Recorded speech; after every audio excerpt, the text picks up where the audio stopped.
Hello everyone, स्वागत है आप सभी का अड्डा 24/7 के क्लास 9, 10, 10 चैनल पे। आज के सेशन में हम बात करने वाले हैं कि कैसे क्वेश्चन पेपर को अटेम्प्ट किया जाए। जी हां बच्चों, कुछ बच्चों के एग्जाम्स अभी चल रहे हैं और कुछ बच्चों के एग्जाम्स अब आने वाले हैं। तो क्या स्ट्रेटेजी हम अपनाएं उस गिवन टाइम के अंदर जिससे हम अपना 100% दे सकते हैं क्वेश्चन पेपर के अंदर और मैक्सिमम से मैक्सिमम मार्क्स स्कोर कर सकते हैं। तो मैं आज आपको गिन के कुछ 5 पॉइंट्स ऐसे बताने वाला हूं जो टॉपर्स अपनाते हैं अपनी स्ट्रेटेजी के अंदर, कि क्या चीजें ऐसी है जो टॉपर को टॉप पे लेके चली जाती है। तो आप भी वो जानना चाहते हैं तो जुड़े रहिएगा मेरे साथ इस पूरे कंप्लीट सेशन के अंदर। तो सबसे पहले बच्चों, अगर आपके पास कोई क्वेश्चन पेपर आता है, अगर आप उसको अटेम्प्ट करने वाले हैं, उसको अटेम्प्ट करने जा रहे हैं, तो आपको क्या क्या चीजें ध्यान रखनी चाहिए। सबसे पहले अगर मैं बात करूं तो सबसे पहले आता है बच्चों यहां पे कि रीड इंस्ट्रक्शन केयरफुली। सबसे पहले जो भी क्वेश्चन पेपर आपके पास है, चाहे वो क्लास 9 का स्टूडेंट्स हो, क्लास 10 का हो, क्लास 11 का हो, क्लास 12 का हो, या कोई भी एग्जाम का अगर आप पेपर दे रहे हैं, तो आपको एक स्पेसिफिक टाइम दिया जाता है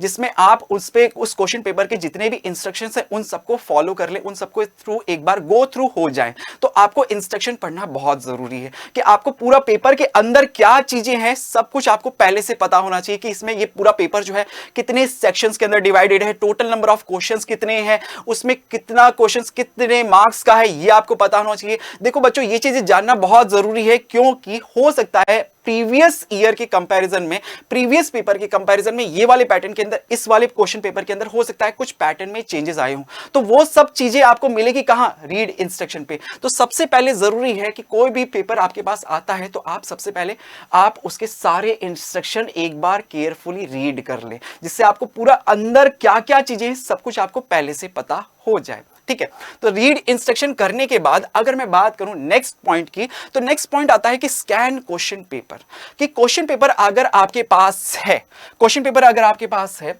आपने रीड इंस्ट्रक्शन सबसे पहले कर लिया, सारे इंस्ट्रक्शन आपने रीड कर लिए, उसके बाद आप क्वेश्चन नंबर 1 से लेके लास्ट तक जितने भी क्वेश्चंस हैं उस पेपर के अंदर, जितने भी टोटल नंबर ऑफ क्वेश्चंस हैं, सारे क्वेश्चंस को एक बार रीड आउट कर लो। इसमें क्या करना है, जब आप रीड करते रहो तो उस ड्यूरेशन में आपको क्या करना है, सपोज कुछ क्वेश्चंस आपको ऐसे लगेंगे जो बहुत इजी हैं कि हाँ मैं इन क्वेश्चंस को बहुत इजी वे में सॉल्व कर सकता हूं, मुझे इनका आंसर्स बिल्कुल पता है, तो उन क्वेश्चंस पे आप टिक करते जाओ कि हाँ ये क्वेश्चंस देखते ही मैं इनको सॉल्व कर सकता हूं। कुछ क्वेश्चंस आपको ऐसे लगेंगे जिन पे आपको लगेगा कि हो सकता है ये मेरे से सॉल्व भी हो जाए और हो सकता है कि मैं इसमें कहीं ना कहीं अटक जाऊं, थोड़ा सा आप असमंजस्य में रहें, तो उस तरह के क्वेश्चंस के ऊपर आप सपोज कोई भी मार्किंग कर सकते हो, जैसे आपने उस पे एक सर्कल ड्रॉ कर दिया। और कुछ क्वेश्चंस पेपर के अंदर ऐसे भी दिखेंगे जो आपको लगे नहीं सर ये तो मेरे से नहीं हो सकता, ये तो बहुत डिफिकल्ट क्वेश्चन है, बहुत डिफिकल्ट, बहुत ज्यादा टाइम लेने वाला है, तो उस पे आप कुछ और मार्किंग कर दो, कुछ और मार्किंग कर दो। सपोज आपने उस पे डबल सर्कल मार्क कर दिया, तो इस तरह से आपने पूरा कंप्लीट फर्स्ट क्वेश्चन से लेकर लास्ट क्वेश्चन तक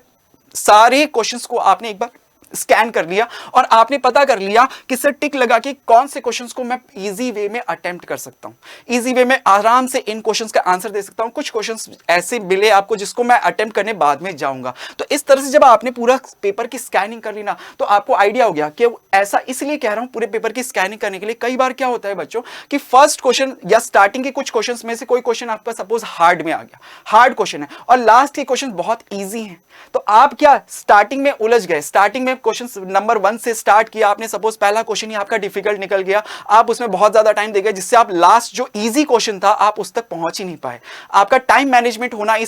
इस पूरे ड्यूरेशन के अंदर टाइम मैनेजमेंट होना बहुत जरूरी है बच्चों। तो इसीलिए टाइम मैनेजमेंट को करने के लिए मैंने आपको थोड़ा सा ये बताया कि आपका थोड़ा सा टाइम जरूर जाएगा, लेकिन उस पूरे टाइम मैनेजमेंट में अगर आप देखें तो पूरे क्वेश्चन पेपर के आपने पूरा स्कैनिंग कर ली है, आपको पता है चाहे वो लास्ट क्वेश्चन है और वो लास्ट क्वेश्चन बहुत इजी सा है तो आपने उसके ऊपर टिक कर रखा है, तो आप उसको भी पहले अटेम्प्ट कर लोगे। उसके बाद आप दिमाग लगाओगे उन क्वेश्चंस के ऊपर जिन पे आपको लगता है कि हाँ इन क्वेश्चंस को कहीं ना कहीं मैं आगे जाके सॉल्व कर सकता हूं, और कुछ क्वेश्चंस ऐसे हैं जिन पे आपको बिल्कुल बहुत ज्यादा डिफिकल्ट है कि हाँ अगर इन सब क्वेश्चंस को करने के बाद आपके पास टाइम बचता है तो आप इन क्वेश्चंस पे आप अपना दिमाग लगाओगे कि हाँ अब इन क्वेश्चंस की करने की बारी आती है। तो इस तरह से क्वेश्चन पेपर को पूरा स्कैन करना बहुत जरूरी है। जो फर्स्ट क्वेश्चन है, फर्स्ट से लेकर लास्ट तक के सारे क्वेश्चंस को आप प्रॉपर वे में एक बार स्कैन कर लें, जिससे आपको अंदाजा पड़ जाए कि हाँ इन क्वेश्चंस को पहले अटेम्प्ट करना है, फिर इन क्वेश्चंस को अटेम्प्ट करना है, और फिर लास्ट में इन क्वेश्चंस के ऊपर दिमाग लगाना है। तो क्वेश्चन पेपर आपने सबसे पहले स्कैन कर लिया, उसके बाद सॉल्व करना शुरू किया। अब सॉल्व करने के बाद आती है तो बच्चों कुछ क्वेश्चंस ऐसे होते हैं जिन पे ईगो की बात आ जाती है। नो ईगो, भाई एग्जाम में आप बैठे हो, ये जो टाइम है आपका परफॉर्म करने का है, ये टाइम जो है लर्न करने का नहीं है। तो बच्चों क्या होता है, कई बार अक्सर ये कुछ सब्जेक्ट्स में हो जाता है, जैसे स्पेसिफिकली अगर मैं कुछ सब्जेक्ट्स की बात करूं, जैसे मैथ्स या साइंस के अंदर हो जाता है कि आप कोई चैप्टर बहुत अच्छे से तैयार करके गए हो, बहुत अच्छी सी प्रिपरेशन है आपकी उस चैप्टर की, लेकिन सपोज एग्जाम में कोई ऐसा क्वेश्चन आ गया, कोई ऐसा क्वेश्चन आपका मैथ्स का आ गया या कोई साइंस से रिलेटेड कोई न्यूमेरिकल क्वेश्चन इस तरह का आ गया कि आप उस क्वेश्चन के अंदर उलझ गए। तो बच्चे क्या होते हैं, कई बार ईगो पे ले लेते हैं, ईगो पे ले लेते हैं कि साहब मैं तो इस क्वेश्चन, इस पूरे चैप्टर को बहुत अच्छे से पढ़ के आया हूं, तो मैं तो इस क्वेश्चन को करके ही जाऊंगा। तो यहां पे ईगो पे नहीं लेना है, ये टाइम आपका परफॉर्म करने का है, ये टाइम लर्न करने का नहीं है बच्चों। तो इसीलिए अगर इस तरह के किसी क्वेश्चन के अंदर आप उलझ गए हैं तो उसको स्किप करिए, स्किप करके आगे बढ़िए, आगे वाले क्वेश्चन और ईजी हो सकते हैं, तो उन क्वेश्चन को पहले अटेम्प्ट करिए ना, बाद में आपके पास टाइम बचता है तो फिर आप इस तरह के क्वेश्चंस पे जिसमें आप कहीं अटक गए थे, कहीं उलझ गए थे, उन क्वेश्चंस को आप अटेम्प्ट कीजिए। तो इस तरह से बच्चों कभी भी एग्जाम के अंदर कोई भी क्वेश्चन पे आप अपनी बात को ईगो पे मत ले लेना, ठीक है। ये बात हुई। अगर मैं दूसरे इसके बाद बात करूं तो बच्चों फिर आता है आपका पैनिक प्लान। कई बार क्या होता है कि आप किसी क्वेश्चन के अंदर उलझ जाते हो और आप सपोज ऐसे 1 2 3 4 ऐसे क्वेश्चंस आ गए जिनमें आप उलझ गए, कंटिन्यूस उलझते गए, तो कई बार बच्चे क्या होते हैं, पैनिक करने लग जाते हैं। स्टूडेंट्स क्या होते हैं, पैनिक करने लग जाते हैं, पैनिक हो जाता है कि सर अब आगे क्या होगा, आगे कैसे करेंगे, क्वेश्चन पेपर को क्या अटेम्प्ट करूं, मेरे से तो कुछ हो ही नहीं रहा। तो अपने आप को डिमोटिवेट मत करो, अपने आप को पैनिक प्लान कुछ ना कुछ अपना तैयार रखो। जैसे मैं यहाँ पे आपको सजेस्ट करता हूँ, जैसे आपका अगर सपोज इस तरह की कोई सिचुएशन आ जाती है तो आप क्या करो, 2 मिनट का टाइम लो, खुद के लिए 2 मिनट का टाइम लो। इस टाइम को वेस्ट मत समझना, ये टाइम आपका आगे का जो टाइम पीरियड है ना, आगे का एग्जामिनेशन का जो टाइम है उसमें आपको बहुत काम देने वाला है। जो बाकी का शेष टाइम आपका रिमेनिंग टाइम बचा हुआ है ना एग्जाम का, उसमें आपको बहुत चीजों में हेल्प करने वाला है। तो आप पैनिक प्लान में क्या कर सकते हो बच्चों, आप अपना एक बार क्वेश्चन पेपर, आंसर शीट जो भी है उन सबको एक बार के लिए क्लोज कर दो, सबको बंद कर दो, थोड़ा सा गहरी सांस लो, 2 3 4 गहरी सांस लो और खुद को अंदर से मोटिवेट करो कि आई एम द बेस्ट, कहते जाओ I am the best, I am the best, 3 4 बार अपने आप को आई एम द बेस्ट बोलो, बोलो कि मैं जीत सकता हूं, I can win, I can win, I can do it, I can do it. आप अपने आप को पैनिक मत होने दो, आप अपने आप को मोटिवेटेड रखो, तो ये चीजें आपको काम देगी। आगे का जो रिमेनिंग टाइम बचा है ना, जो 3 4 क्वेश्चंस जो आपसे, जिनमें आप उलझ गए थे कहीं ना कहीं जाके, तो उन क्वेश्चंस में जो आप थोड़े से डिमोटिवेट से हो गए थे, तो उन सब चीजों में ये चीजें आपको हेल्प करने वाली है। तो आपके पास कुछ ना कुछ अपना पैनिक प्लान होना चाहिए, थोड़ा सा पानी वानी पी लो जिससे आपको थोड़ा सा रिलैक्स फील हो, और फिर उसके बाद आप वापस से फिर उसी जोश के साथ कि you can do it, you are the winner, आप यही चीज सीख के, यही चीज जान के अपने बारे में और बच्चों आगे क्वेश्चन पेपर को अब फिर अटेम्प्ट करना शुरू कीजिए। उसके बाद अगर मैं बात करूं नेक्स्ट पॉइंट आपका क्या है, तो revise as much as possible. इसका मतलब क्या है कि सर क्या रिवाइज करें। देखो बच्चों, कई बार क्या होता है कि एग्जाम ड्यूरेशन के अंदर आपके पास सपोज स्पेसिफिक टाइम है, आप उस स्पेसिफिक टाइम से 15 मिनट पहले या 20 मिनट पहले या आधा घंटा पहले आपका सपोज क्वेश्चन पेपर पूरा सॉल्व हो गया। तो भाई कई बच्चे क्या होते हैं, हीरो बनने के चक्कर में वो एग्जामिनेशन हॉल से